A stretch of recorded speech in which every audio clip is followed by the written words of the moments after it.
Hello, and welcome to Drunk Girls Who Read, a podcast where two women talk about as many topics as possible that aren't the book chapters for as many minutes as possible at the beginning of each episode. I'm Hannah. And I'm Charlie, and we're two 30-somethings combining hopefully intelligent literary criticism with drunken chaos. We're currently reading The Hunger Games, and in today's episode we're going to be reading chapters 18 and 19. So grab a drink, crack open your book, and read along with us.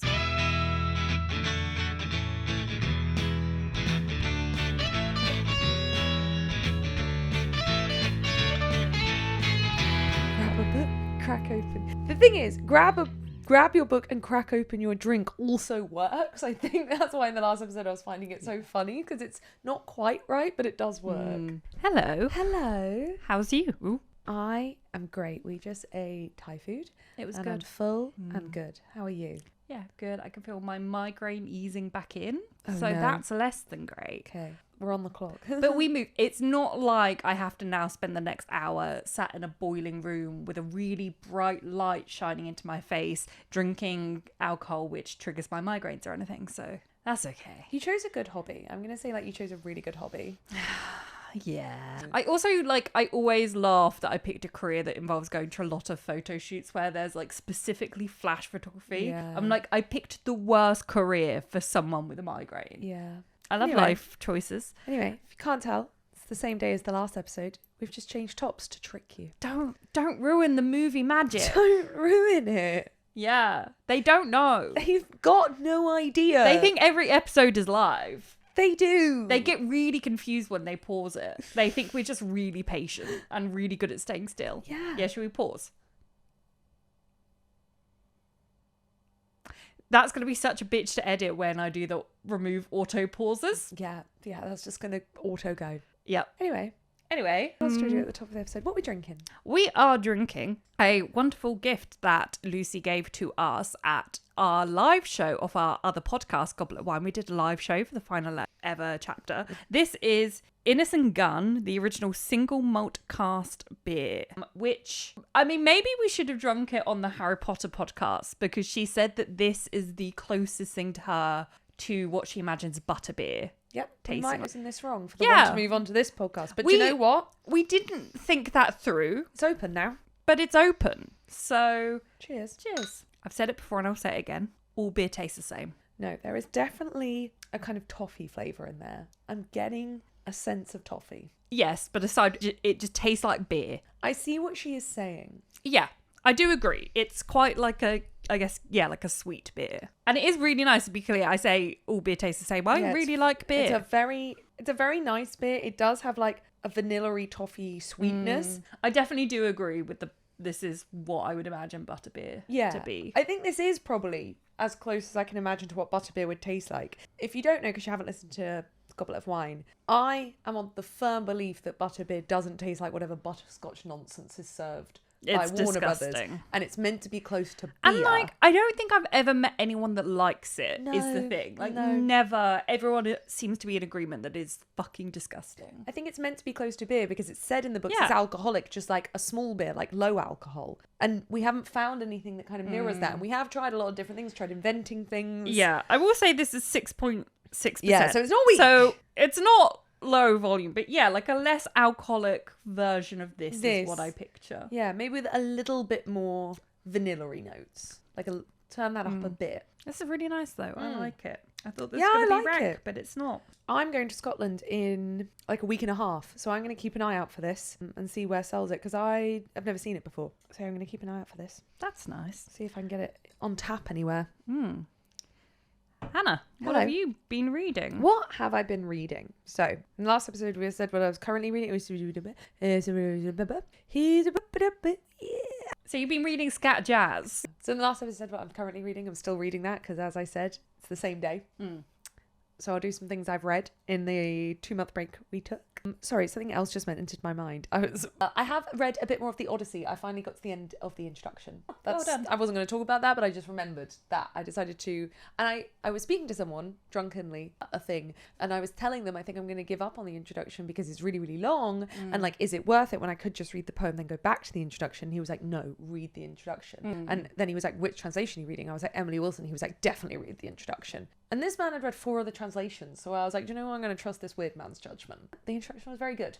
But now I can actually start the Odyssey. Yeah. Okay. Yeah, I need to give in and just... Because I was like, I don't know why I was so set on reading like a physical book of it. I don't know why. I just felt like that's what you should with the... I don't know. Well, and I guess physical, like... They're pretty. We've both got the deckled edges. But like it wasn't even that. I don't know. I guess maybe I was like, oh yeah, I'd like to have a copy. And like if I like it, maybe one day I'll like annotate it or like refer to it. I don't know. Like, probably maybe mostly the refer to thing. But then, like, I'm like, now in my brain, I'm like, oh, but I must read the physical one. But the thing is, I'm not reading it. It sits on my bedside table, which is mad because the last time I'm going to read, the least likely time for me to read the Odyssey is before bed. Because I'm going to be tired. So I want something relatively easy to read. Like, if I'm going to read it, it's going to be on my commute. But I'm not going to fucking take the Odyssey on my commute. It is massive. I do not carry around large books with me. I don't even carry books with me. I carry Kindles. So I need to just cave. And, like, the thing is, I even have it on my Kindle. But just read it there. You can still, it doesn't stop you keeping that physical copy for, like, future things. And I mean, I impressive. wouldn't get rid of it. But I've just, like, I've got this weird thing in my brain where I'm like, no, but I have the physical book. So I need to read the physical book. But then I'm not reading the physical book, but I also have the Kindle, so I need to just switch, like find where I am and switch to the Kindle because I will actually then get through it. Meanwhile, like I've put it down for the past couple of months. I've not touched it because I'm not carrying that around. It is weighty. But I don't know why I had in my head that I like needed to. Books are just it has that feeling, you know. Yeah, but I need to get over that because I'm not reading it. Yeah. So that was your Odyssey update. Yeah. I might not say 2 books now. We've done an Odyssey update. We'll see. I think you should. Okay. All the books. I read one of your faves, Planet of the Apes. Yes. I liked it. I don't read much sci-fi at all. I'm not a big sci-fi girl. I have read a fair amount of sci-fi and I've read a lot of the sci-fi, like the big ones. But it's not one of my favourite genres. It's one of Neil's favourite genres. But fucking nerd. You love Planet of the Apes a lot, and I saw, weirdly, the first Planet of the Apes film I saw was the most recent one of the new ones. So that was a weird introduction to it. And yeah, read the book. Liked it a lot. Like that kind of era of books where it's like nice and short. I do actually like short books where you manage to tell a story in like a very impressivly like short way. You're not, you know, authors didn't used to expand their books to be as long as possible. Like it's very cohesive. I wasn't shocked by anything in there because I had probably like seen enough plus worked some things out in that introductory chapter where I wasn't like, oh, the ending is like, whoa. But I can see how it was at the time. And also that's not the point of the books. The point of the books is like the commentary on the human race and like things like that. And I liked all the commentary on the human race and how we treat the animal world and how we treat those different to other than us. Still found the thing with the girl fucking weird.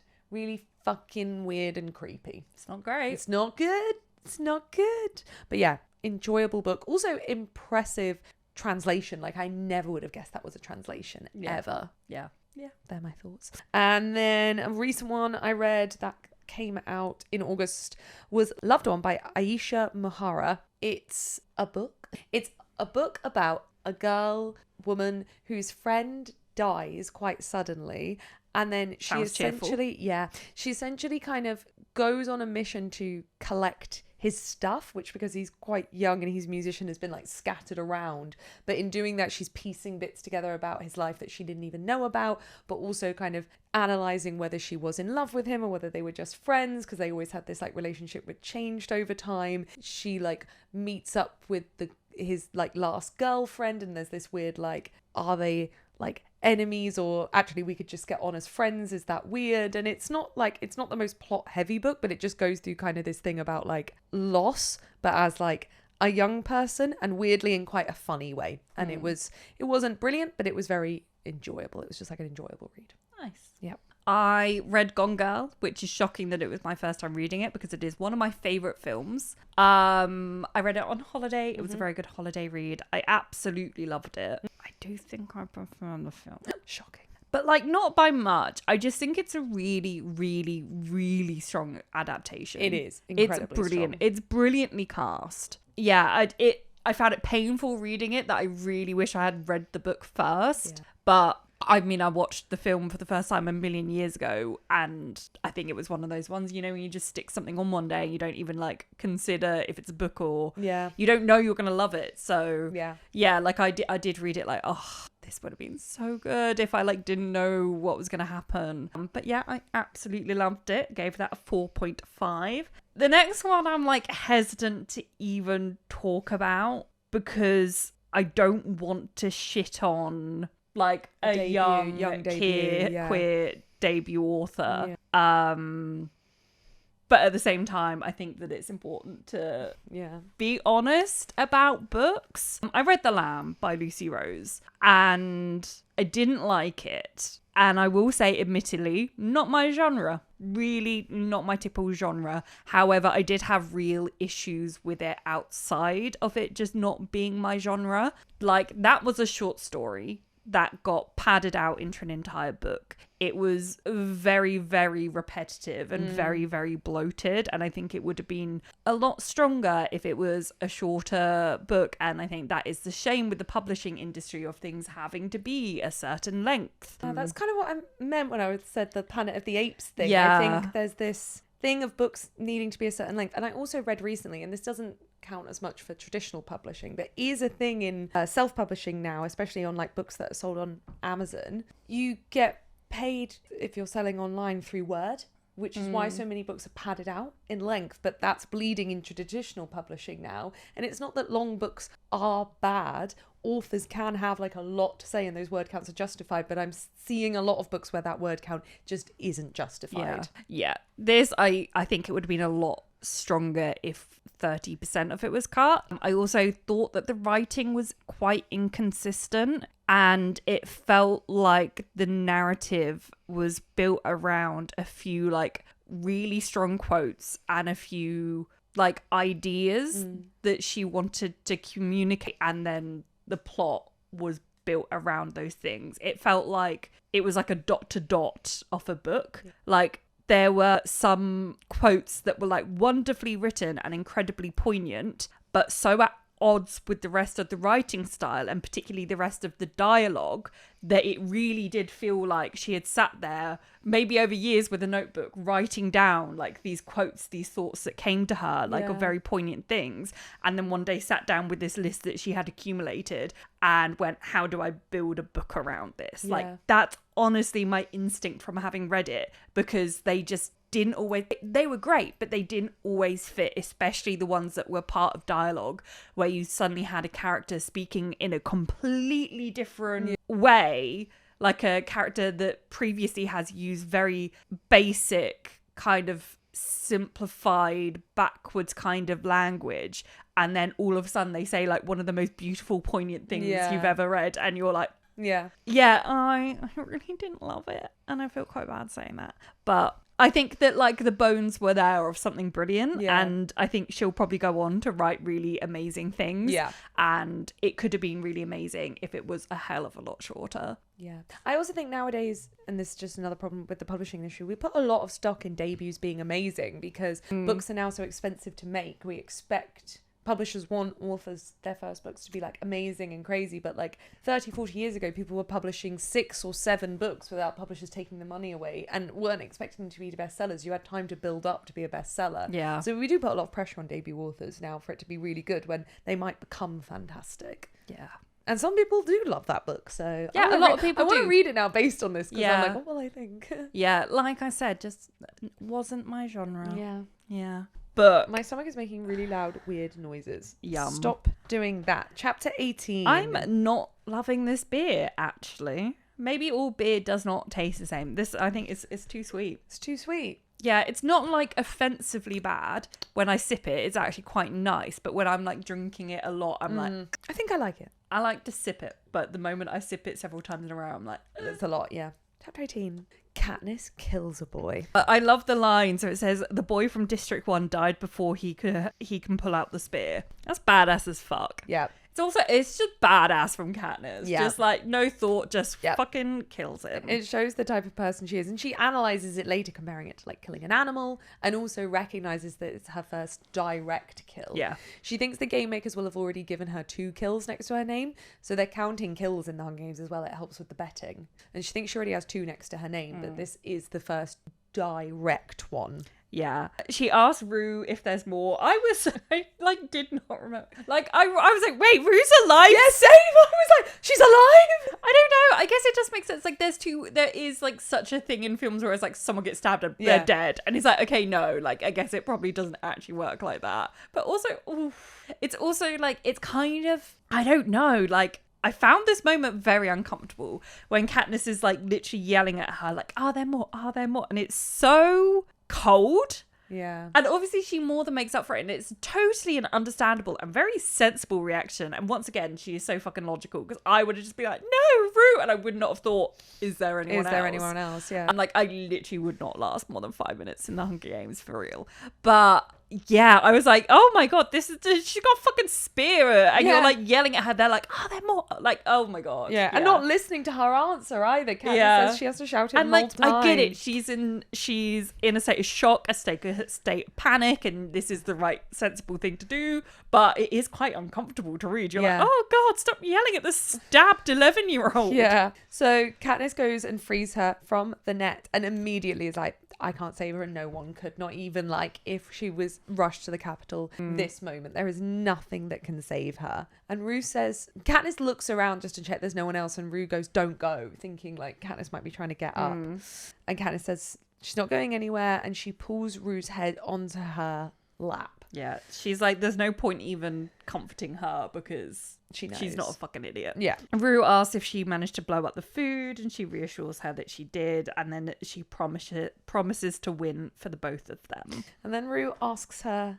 to sing. And we've already kind of had the bit where Katniss kind of not dismisses Rue liking singing, but thinks it's not things that she likes or does, or is a very big thing in District 12. But she kind of is like, I do know some songs. I remember when Dad was alive. I remember he used to sing, and it's this really nice moment. Yeah, there's the line, believe it or not, there was once music in my house too. And it's like, especially like knowing what we now know about Katniss's family and her origins, like it's so fucking good. Yep. And then Katniss calls Rue Prim inside her own head. She says, if this is Prim Rue's last request, I have to do it. So in this like grief and like panic, it's become completely blurred who she thinks Rue is. And it's kind of sad that she almost like never gets to know, she doesn't have the opportunity to know Rue for long enough to get to know her as herself. She always views her as a crossover with Prim, just because they weren't given the opportunity to get to know each other that much. Yeah.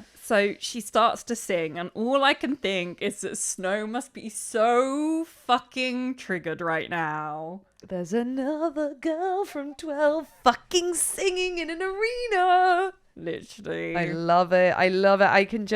It makes me wonder how much she had planned about Ballad of Songbirds and Snakes, and how much she just pulled out of what she'd already written. Like, that would be creepy. That would be good. That's really clever. And worked backwards that way. Yeah, because I'm gonna talk about RX. I'm gonna talk about Harry Potter. Like, people credit J.K. Rowling with, she thought of so much before and blah blah blah. We've debated a lot on our other podcast whether or not she did, and I do think a fair amount she did. But also, like, being an adult reader who now has read a lot more than obviously I had as a child, and also specifically a lot more fantasy, I'm like, that's not impressive. In fact, I think she does it a lot less. J.K. Rowling does it a lot less than a lot of other authors. Yeah. Like, and I'm like, it's not impressive to be like, she planned out stuff for this entire series before writing it all. That is the standard practice of like the majority of, especially like very like big epic fantasies, right? Like, I've read a lot of Brandon Sanderson lately, and I'm like, like, this is all planned from the start. Like,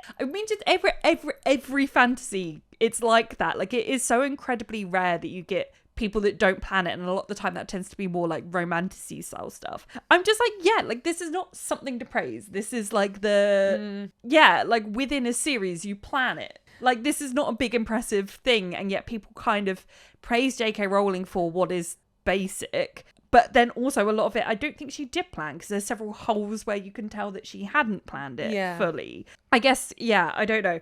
Anyway, but what I do think is really impressive about the Hunger Games is like, yeah, there is shit in this where I'm like, had she? But then surely not. Like, because it's not stuff that's in the original trilogy. It's then the stuff that's in the prequels as well, where I'm like, but you can't have done. Yeah. So then did she do a brilliant job of combing through the books and finding stuff? Because yeah, we go from literally having her singing, and then one of the lyrics is, and ever again they open, the sun will rise. It's so good. I think I think it must be that she did the most incredible combing over of her own work and going, I'm making that plot point, I'm making that a plot point, and then weaving it together in this incredibly skilled way, because you're working backwards. But it just creates such a richer experience now we've read the prequels, and it is an impressive skill to do that when these came out so long ago, to go backwards in that way. And to have it work so well. Like, you know, the whole sun will rise thing, like the whole sunrise on the reaping thing, is such like a beautiful fucking metaphor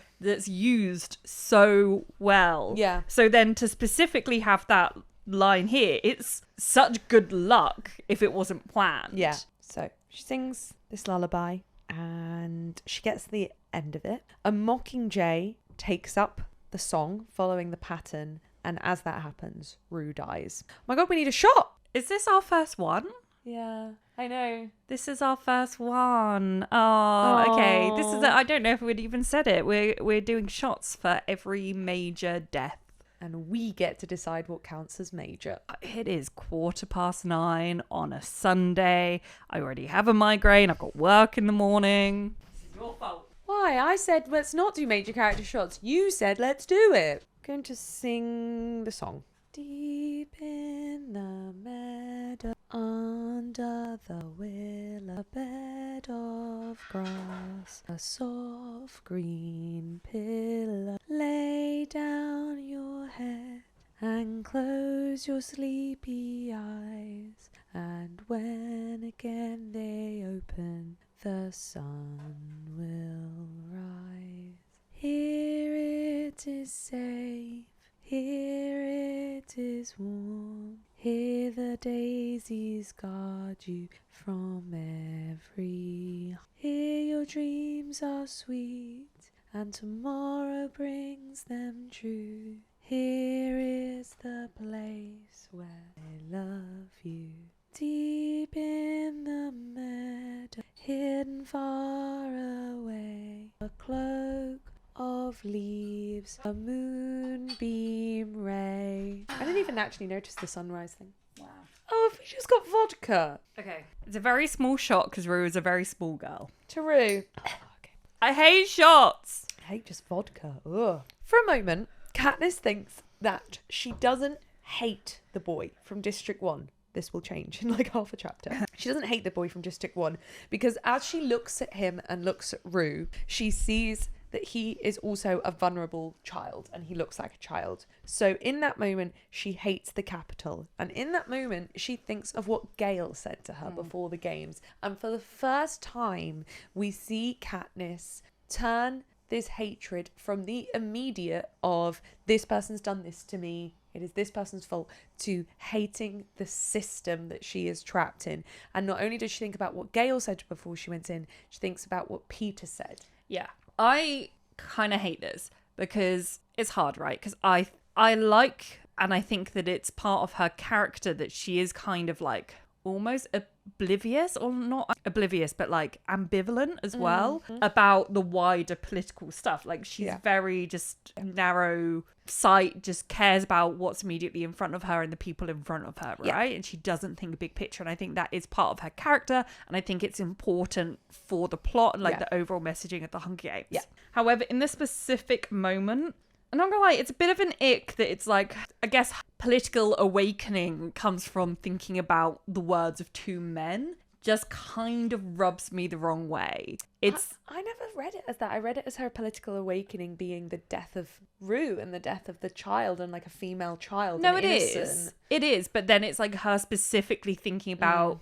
Gale's words and Peeta's words and like finally understanding them, but then those words being kind of what leads her to action. I don't know. But what it's not the end of the world. It Yeah. just gives me the... I see that. What I like is that her first action is then very soft. Yeah. It is soft and it is feminine. It is actually not something I believe Gail would have done. It might be something that Peeta would do, but it's not something Gail would have done. So as she thinks about wanting to do something that shows that the Capitol don't own not only her but Rue. They don't own anyone in these games because they will never fully know inside the minds of these people. So she collects wildflowers and decorates them around Rue's body until it looks like she's sleeping in a bed of wildflowers. And it's this really beautiful, like, soft action that she chooses to take that has no impact to the games itself, but it's also very calculated to the TV. She is like, even if they turn the cameras off, they have never not shown a tribute being picked up by the hovercraft. There will be a cut of this. They have to show this. Yeah. So it's this soft action, but very calculated in terms of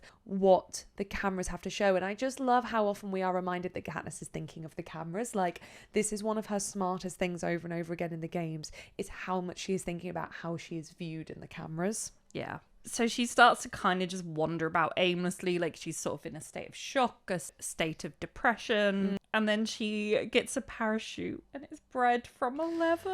This actually made me cry. This is the bit that made me cry. Yeah. And as well, like, it's... So she figures they must have been sending it to Rue and then they've reallocated it to her.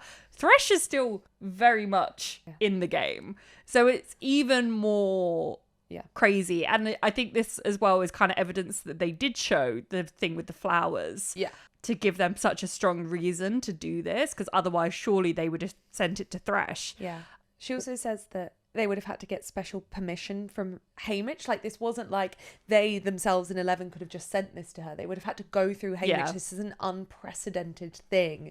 So it's also, we know that Haymitch is working behind the scenes, like knitting. Oh, it's exactly what the Capitol didn't want. It is precisely why they allow the districts to not understand each other and not know the suffering that each other go through, to think that each other has it better, so that this very thing doesn't happen, because this is an alignment. This two districts together is more powerful than one. Like, this is how uprisings start. Yeah, we talked about it last episode about whether Snow was in on the whole let there be two winners only to turn it around kind of thing. And honestly, I think the reason that I see him killing, I can never remember the fucking game maker's name, the game maker at the end of this is more about this kind of moment as opposed to that. Yeah. Like, I know that it is due to the whole... Seneca Crane. Yeah, I know that it is due to the berries that he does, but honestly, this feels like more of a fuck up to me, actually. Showing the flowers on the body, for one, and then letting this bread be sent. There was another moment that also made me cry on the same page. As Katniss is walking away, a Mockingjay, and she thinks it's a young Mockingjay, who the lullaby that Katniss sung was too complicated for it, sings the 4 notes, the da-na-na-na. That's just what we assume it is. That's why I constantly assume it is. Which Rue invented to show that she's safe. And Katniss speaks aloud to the Mockingjay that it's okay, she's good and safe now. And that was the bit that really made me start to cry, because I was like, there is no way in this world for these children to be safe unless they're dead. Yeah. Like, that, even if she had lived and won the games, no victor is safe. And Katniss doesn't even know the extent of that yet. She knows it background, but she doesn't really know the extent of it. But she's already aware that there is no way in this world, even if Rue had never been reaped, was back in 11, because she's now heard stories of what happened in Rue's district, there is no way in the world for a child to be safe unless they're dead. And I was just like, oh my God, this is horrible. She's also like, I would love to run into the careers. I do hate them all. So we changed quite quickly from being like, I don't hate that boy, to being like, I hate them and I'd like to put an arrow through every single career. Yeah. So she dreams of Rue still being alive, and the next morning she's too depressed to even move. And eventually the only reason that she does get up and start to move and do stuff is because she thinks about the fact that Prim is going to be watching and is going to be really concerned. So she starts to hunt, and she wishes that she could tell Peeta about what she did with the flowers. I find this moment incredibly important in comparison, because I read the 2 chapters back to back, and I'll jump forward a bit. In the next chapter, Katniss tries to justify her calling out Peeta's name by being like, well, everyone would be angry back home if I didn't go and save Peeta. But literally while she's wandering around depressed, she's like, I wish I could tell Peeta about the flowers. And she keeps just just like denying these, like not realizing these moments where you wish you could talk to someone about the thing you did. Yeah, it's because you like him. It's because you like him. And it's just so naive and sweet. And I love the way it's written that she doesn't even analyze this. She's just like, I'd like to talk to Peeta about the flowers. Yeah. Love it. So she decides that she wants to win because she wants Rue to be unforgettable, and she's like, if I'm unforgettable, then no one can forget Rue, which is so true as well. Like, if she just dies, both of them will be forgotten, but if she's a winner, then Rue's such an integral part of her story that they will both be remembered. And then that's when the announcement happens. So I had been thinking this entire book, I was like, I can't remember when or why. This happened so much later, first of all, than I thought it did. And it's mad because I have reread The Hunger Games as an adult, but I still think I just have this, like, I don't know, my memory from it being a teenager was them being together for like the majority of the book. And it's so not true. But yeah, it's so much later than I thought it happened. And then I was thinking this whole book, I was like, when does it happen? And I was like, I also can't remember why the fuck it happens. And I guess I couldn't remember why it happens because it's kind of like hinted at, like in the next chapter, Katniss's train of thought is that Peeta throughout must have been like hyping up the whole star-crossed lovers thing. Because otherwise this wouldn't have happened. And I'm like, oh, that's why, because the reason it happens is off page. Like, we don't know the shit that Peeta's been pulling. Also, I find it really funny to think about it because I'm like, how do you really amp that up when, like, in that scenario? I think he's just lying in the riverbed going, I'm like, is he walking around like kind of vlogging? He's like, I'm really missing Katniss right now. I hope the Katniss is like, what's he been doing? I mean, you know, saving her from Cato and then getting stabbed for it is kind of a big one. But then I just imagine he's been like lying in injury, like, Katniss.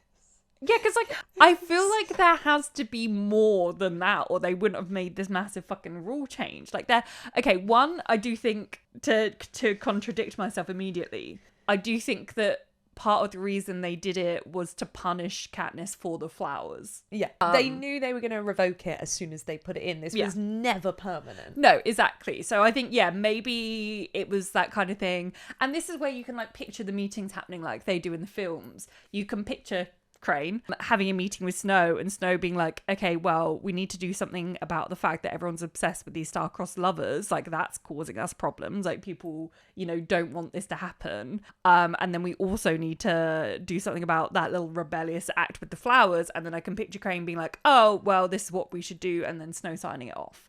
But I think that's the film's bleeding over into my brain because we get those similar scenes happening. I love those additions. They're really brilliant. I think they're really strong. But anyway, so there's been a rule change and now... It is also so funny just from the perspective of like how similar this reads when you analyze it like that to watching reality TV, like the season of Love Island when they brought someone's ex in to the villa. And I'm just like, it reads in the same way of them being like, oh, we've noticed the viewers are getting a little bit bored, a little bit antsy, they don't like this person, so I'm gonna bring this person's ex into the villa. Like, she so clearly wrote it with a deep understanding and knowledge of reality TV. It's very good. So there's rule change now. 2 winners from the same district can win. There's the line that she just like one sentence being like, both of us can live. This made me cry. I was like, oh my God, like the realization, so fucking good. And then, that's when she calls out Peeta's name. It's so meaningful because it's so dumb for Katniss. Everything she does is so thought out. And then this was like one of her few just like knee-jerk reactions. And then she just still tries to justify in her head. She's like, so then we enter chapter 19 and she's like, because I want to find him. Not because I want to find him, but because if I didn't, the districts, they'd be unhappy. If you have this rule change, like everyone back home would hate me if I didn't find him. So I want to find him because of that. It's true. That's not the only reason you want to find him. No, obviously not. She does decide to not be a total idiot and wait till morning to go and find him rather than tramping around in the dark. Which, how many days has it been? Total? No, since he was stabbed. I thought this. Okay, so Katniss gets stabbed, is out for a full... No, Katniss gets stung and is out for a full 48 hours. So we have 2 days. Then she has 1 day roaming around the woods with Rue. Then the next day she blows up the food. Then the next day Rue dies. And then she had her depressed day. Too many days. He got stabbed 6 days ago. She goes and finds him on day 7 or day 6 or day 7 after stabbing. Too many days. Quite a lot of days for him to still be alive. He would be so dead. such infection Yeah. from that mud we're about to hear. Yeah, I get why it's written this way. I do think that maybe, because things normally make sense with the Hunger Games. I don't know, maybe there is slight plot armor at times, but this feels like egregiously ridiculous that he's been stabbed and he's been lying in water and mud and, well, stabbed without food and drinking the dirty water. Right. I want to get to the water bit when we find him, because I'm confused. Like, I understand the logic up until the point where she finds him. But it's ridiculous that he would be alive.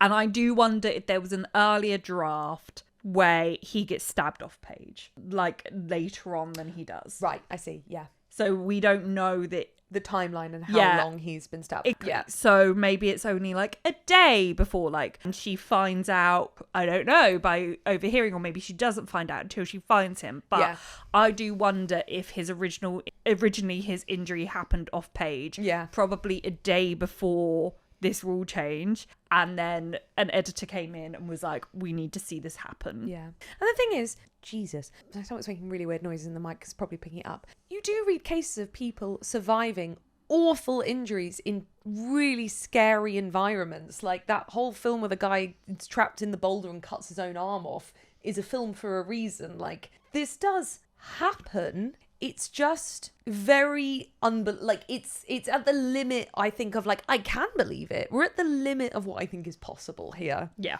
Especially because she's like, yeah, I know he's got a stab wound. I'm just going to wait a day. Yeah. So she figures, and this is smart logic, that he must be by a water source because he's not moving around a lot. There's limited water in the arena, so he must be by a water source. It's not the lake, because that lake has got careers around it. It's not a spring, because you'd be really out in the open. I think he's by the stream, because you could move around a bit as you hear people come, whilst always being by water. Good logic. Thank you. So she goes to the stream and says that she accesses a new bit she hasn't got to yet. Like, she goes around a corner and it's further. And the river at this point widens out massively, so we've now got big rocks and much bigger banks, which is important because, like, in the next bit they hide in a cave, and how the river was described before, it never would have had a cave. The thing is, it doesn't really matter how, like, the geography is described in the Hunger Games, because the game makers have created it, so it doesn't matter if you go from a bit of a river that would have caves to a bit that wouldn't. But anyway, yeah, she sees blood on the rocks and knows that she's right. She has got this logic right. She's in the right place,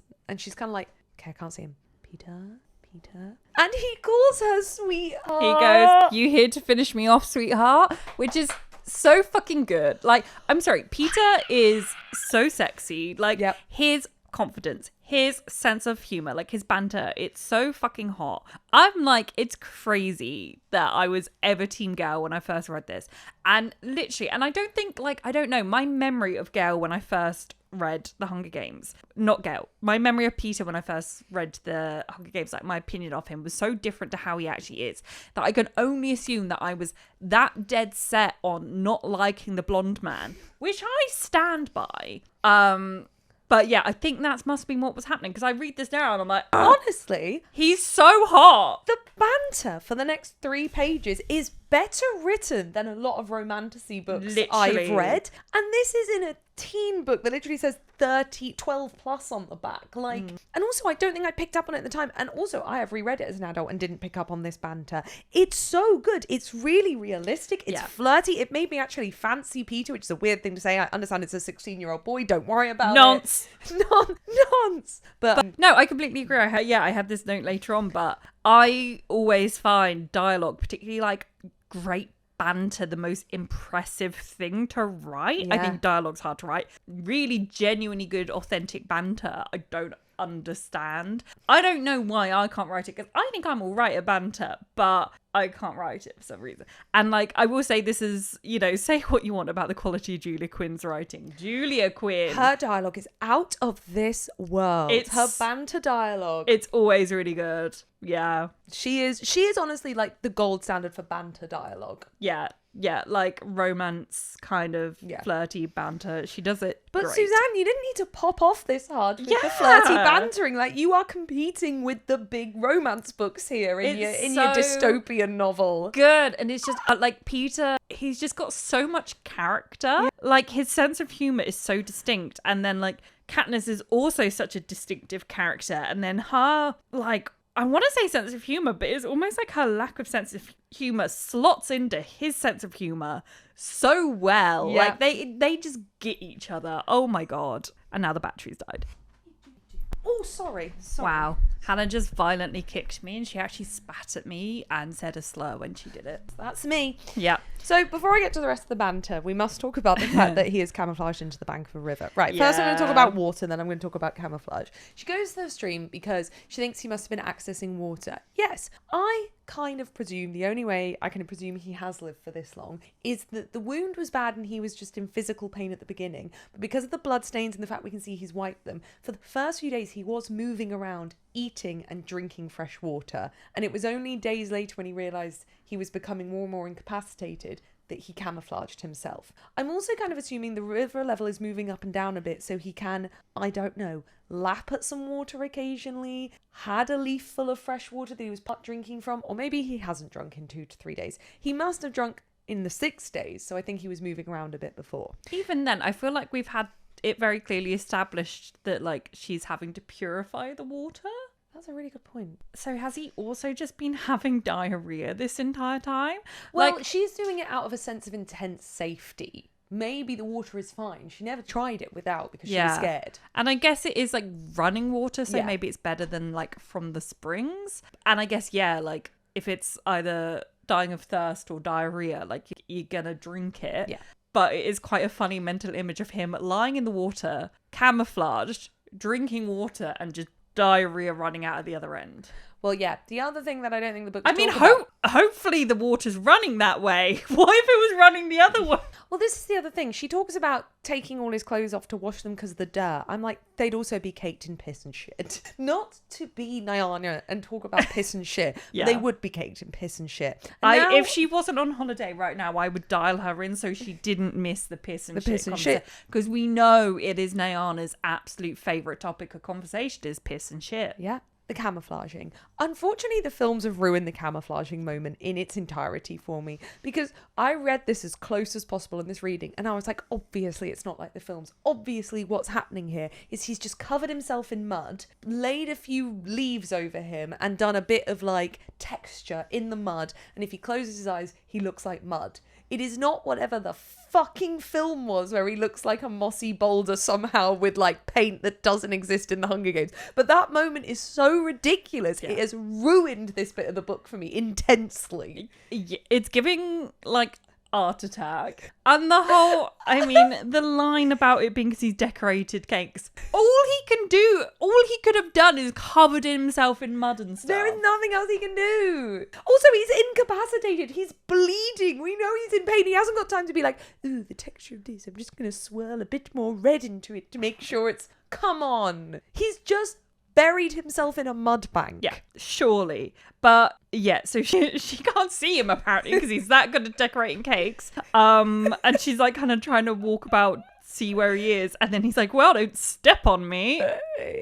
Again, the banter. Makes him close his eyes and stop smiling again so she can see how impressive it is, which is actually kind of cute. So she's like, right, gotta get him out. Yeah. She can't move him. He's fucking stuck. Yeah. And like as she's about to like get him out, he's like, I think he like gestures to her to like say something, and she leans in and he whispers to her, remember we're madly in love, so it's all right to kiss me anytime you feel like it.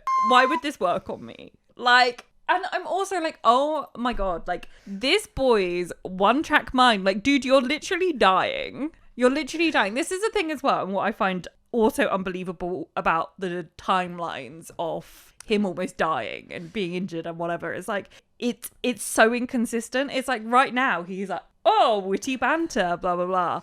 And then in like 5 minutes time, he's like near death. Like, what? And then he's better again. And then he gets worse again. I don't know. I think that's how a fever works. I mean, yeah, but it's like, why would he like be all like witty banter now, and then actually once she cleans him up a bit again, he kind of goes downhill again? Because he loses blood. You've just been lying in a stream for age. Well, right, this is the other thing about the leg infection, okay? I do kind of believe he might be able to survive 6 days with this big wound in his leg, drinking water. I don't believe once he packs the wound with mud, he's lasting any more than a day. This is a giant wound, and you've just put mud in it. Yeah, insane. So she's rolling him into the river. That doesn't work. She ends up just like dragging him against a boulder so he's at least half sitting in the river. Yeah. And then gets him good and naked. Yeah. So she takes his clothes off and has to wash all his clothes. Yeah, and he says that like he doesn't mind if she like sees him, in reference to getting, once again, this boy is covered in piss and shit. Absolutely covered in piss and shit. And I'm like, yeah, so maybe he doesn't mind because better than her seeing my shitty, pissy boxers. No, she has to wash She take them off and wash them. And then, like, is he going to be all down there? Like, the fact that they ever had sex after this is incredible. Yeah. Like, this, we joke about icks, but this is an eternal ick. I don't care how good his banter is. If I have washed a man off after he has been lying in his own excrement for a week, It's not on the cards. it's never happening. It's never happening. I've got to presume he shat while he was lying in the mud. Oh, you wouldn't be able to tell the difference between that and the mud. He'd be so stinky. Like, so stinky.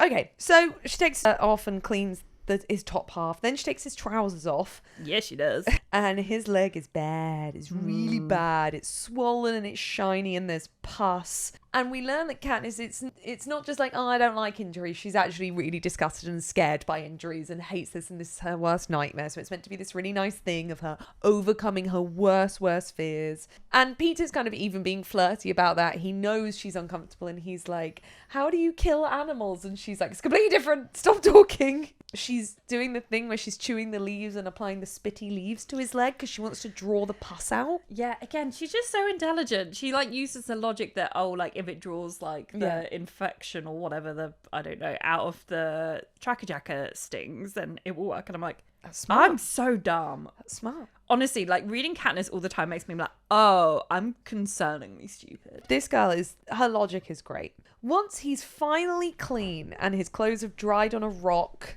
got all that piss and shit out. I feel like it's not clean. I feel like to get like actually 6 days worth of piss and shit, like you need detergent. You've not just put that in a stream. Not going to be sent in a parachute. I mean, the smell of all these tributes at this point. Disgusting, like absolutely disgusting. Also, he throws his underpants at her, which I find extremely funny. Once again, they are covered in piss and shit. And she then has children with this man. So they head to a cave, and it's literally a cave only like 50 meters away because Peter, at this point, as soon as he tries to walk, it's not going well. He is collapsing. And he clearly then starts to panic that he's going to die. And she thinks about him dying as well. And he's talking about, oh, if I don't make it back, tell people this, la la la. And she kisses him on impulse to shut him up. And at this point, she is not thinking about the cameras, the star-crossed lovers, anything. Every kiss after this, she is. Every kiss after this is, even if she's got other things on her mind that she does like the flirting and does kind of want to kiss him, it is for the cameras. This first one, and I didn't really realise this until this reread, is totally an impulse for her. And it's also the first time she's ever kissed a boy. Yeah. And I'm glad that it's not for the cameras, and I'm glad it's this really like nice moment, but it also makes it even sadder that Peter doesn't really realise to the extent that Katniss was playing it up for the cameras when we get to the beginning of book 2, because this first kiss was real. So of course it's so confusing for both of them how much was real and how much was for the cameras. Yeah, for sure. It's also her first kiss, which is also so like, I don't know if this is just me, but the idea of having my first kiss on camera, terrifying. Yeah. I had this weird complex when I was younger that I, for some reason, was really worried that my first kiss was going to have to be on camera. What are you talking about? So I think it came from being such a Harry Potter fan and knowing that like a lot of them were going to have like teenage kisses on camera, right? Like Harry kissing Cho and stuff like that, and being like, oh, like that might be their first kiss. Imagine that being on camera. Like that's really like stressful. Sure. I also had this weird thing when I was a child. You know how people like say like stage kissing and they just mean like, you know, it's not real. Right, yeah. But I thought that you were somehow not actually kissing. I thought that stage kissing was an actual technique. So I had this weird thing, despite the fact that I had no desire to be an actor. My parents had no desire for me to be an actor. In no way was I ever going to become a child star. I had this like really deeply ingrained fear that I was somehow going to become a child star and then have to have my first kiss on camera, and I wasn't going to know how to kiss, let alone stage kiss, which I thought was a completely different thing. This is not one that I can say I feel the same with you on. This is not one we have in common. Anyone else? Anyone else? Anyone else? I just was really... You know how, like, you thought that quicksand was going to be a bigger issue in life? Of course, yeah. I thought having to kiss on television was going to be a bigger issue in my life than it was. And your first kiss wasn't on television or filmed in any way? No, it's by the bike sheds. Very nice. Classic. Mine was in a tent in someone's garden. Slut. Classic. Nice. It's nice that the kiss is real. So, yeah, they kiss, and you know that some Gale has punched a hole in a wall. Because of course he would. Do you know what I like? The film's added Gale seeing the kiss. Yeah. That was something they added. But what they should have added is him punching a hole in a wall, because Gale is 100% that guy that punches holes in walls for attention. Absolutely. And then he'd stride off into the forest to hunt something. You know who is the same character as Gale in my brain? Go on. Dean from Gilmore Girls. I see that. He would also punch a hole in a wall. Yeah. Well, definitely like late half of season 1, season 2 deal. Dean. The first half of season 1, Dean is a completely different character. Yeah. But yeah, Dean 100% would. 100%. Man, baby. Yeah. That's truly who Sabrina Carpenter was singing about. Man, child. Tuneful as ever. Yeah. So she goes outside for some water or something, and a parachute arrives, and she's like, oh my God, it's medicine. It's not medicine. It's broth. She's kind of like, that's a really cheap gift. Surely now there's 2 of us, we can have more than broth. And she realizes it's Haymitch sending a signal because they just kissed. The more in love she acts, the more stuff Haymitch will send. What? It's just a bit like prostitution. It is a bit like Haymitch is prostituting this 16-year-old. Yeah. Also, I don't know what I was about to say. It's cruel of Haymitch. It's necessary, and I love Haymitch for it.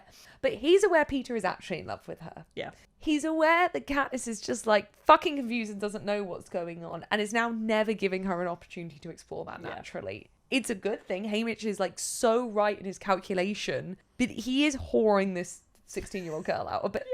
Yikes. So, oh no, the saddest thing. Yeah.